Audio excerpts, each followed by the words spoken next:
Employers of Reddit, what is the most disturbing thing you've discovered performing a background check on candidates? I interviewed a bunch of CSIS college seniors to become software development interns at a company I was a software development manager at. The plan was to hire interns for 20-ish hours a week, judge how good their skill was, and hire most all of them when they graduated. In about 4-5 months, I ended up hiring 8 interns, of which 5 or 6 we ended up converting to full-time after graduation. One guy I interviewed was older than the rest, about 26 when the rest were 21-23. He was super personable and did reasonably well on my development skills test. He sold himself really well and I was very enthusiastic about the interview and planned to offer him one of the positions. He pulled me aside after the interview and said he wanted to tell me something. It turns out he had spent 3 years in jail for dealing drugs. He further explained that he had been doing community service and court-mandated counseling for over 2 years and produced from his backpack a literal mountain of paperwork proving it. I told him I would consult HR. HR actually said they were fine with it. Still not sure how this happened. I brought the guy on and holy crap did he want to prove himself. He kicked all kinds of ass every moment he was there. While he wasn't the most skilled of the interns we brought on, he was probably third in talent. He spent every waking moment learning, listening and getting better as a developer. We converted him to employee the moment he graduated, and for the next year until the office closed down. Project ended. That dude probably averaged 80-hour weeks. He's now been working as a dev in a small startup for about 5 years. I still keep in touch. Great dude who just made a series of stupid mistakes when he was young. I was working at a family fun center as the accountant. I did all the payroll and was listed as the contact person with the state for any employee questions. I get a call that went something like this. Ted. Hi, my name is Ted and I'm calling to see if you employ Sally. Me yes, she just started here last week. I'm Sally's parole officer. I wanted to check and see if she will be dealing with any children at her work. Me yes, this is a family fun center that is full of kids. Is there a problem? TA, you need to send her home right now. She is not allowed to work anywhere with kids. Did you do a background check on her? Me I'll check with HR but we normally do run a background check. I will contact her, but please send her home and do not let her return. Me okay, thank you. End of convo. I do a quick Google search and pull up her police record. Turns out she and her boyfriend had a kid together but were both addicted to drugs. To get the baby to stop crying they would put a bag over the baby's head and make it pass out. One night they left it over the baby's head too long and it stopped breathing. She did a few years in jail and had just recently been paroled. I lost it on our HR person because I found out he had stopped submitting background checks to the company we used even though we were still paying them the monthly fee. I hope by lost it on the HR guy you mean had his ass fired for not doing a critical part of his job. Guy had a felony assault charge. Not disturbing in itself but found out later it was from beating his previous boss face in after being confronted about coming in late to work repeatedly. The boss survived but apparently had to have his face reconstructed. So yeah, hard pass on that one. Hope you told him nope over the phone.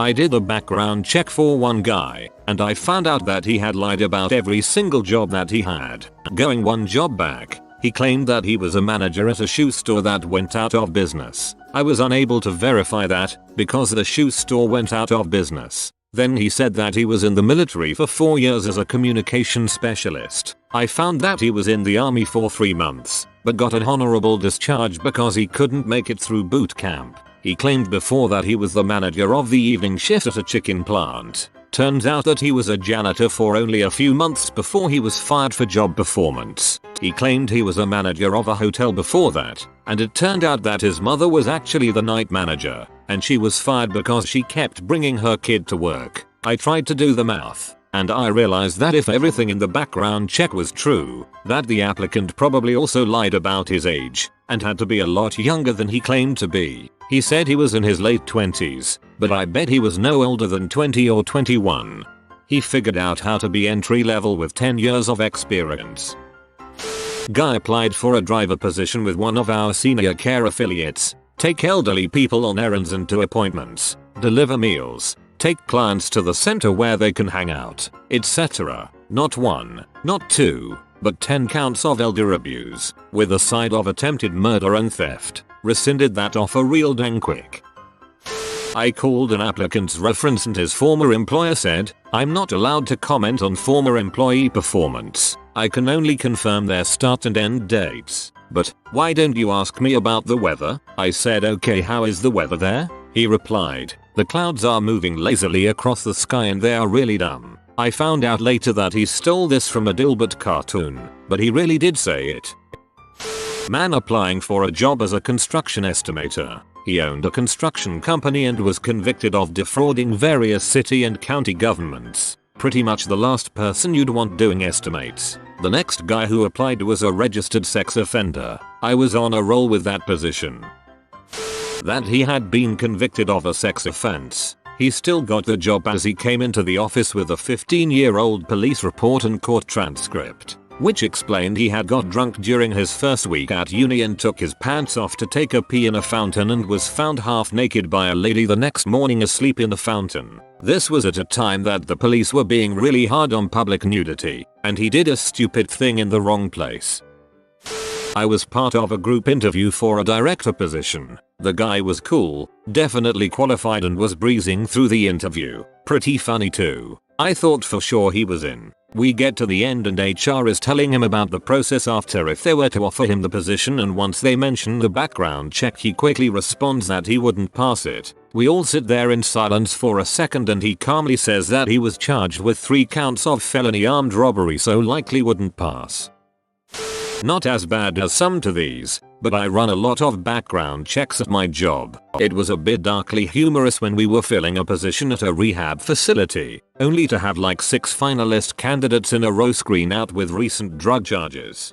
As weird as it is, addicts make the best counselors. Unfortunately they make god-awful role models for the counselees. So Maryland. He had a charge for catching undersized crabs. Minimum was 5 inches across the shell at the time. That mother sucker. Fellow Marylander here, I am appalled.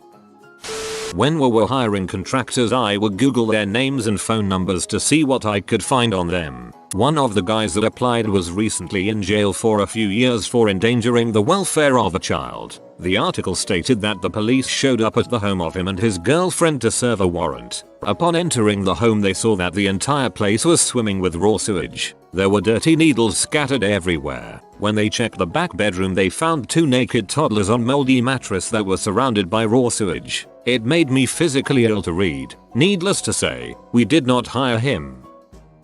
Used to work in banking. Every employee was background checked, state and federal, and had their credit bureau reports run as well. We were never allowed to bring anyone on until all of their background checks had been approved, and that always took a minimum of 3 business days, sometimes as long as a week. One of the branches I was responsible for at the time broke the rule and hired a new teller and allowed him to start right away. They were extremely understaffed and had been for a while. He'd been there for a couple days. No problems. It was just after closing on a Friday when I got a call from HR. The new teller was a do not hire for felony. Crap. Out of curiosity, I asked what he was convicted of. Multiple rapes. I called the branch manager, the one who hired him, and she got very quiet and whispered to me that she broke the rules. Let him start working already. That he was there right now helping her close the branch and that they were the only 2 people there. Bear in mind, the manager was a very attractive, petite, like maybe 110 pound, woman in her late 20s.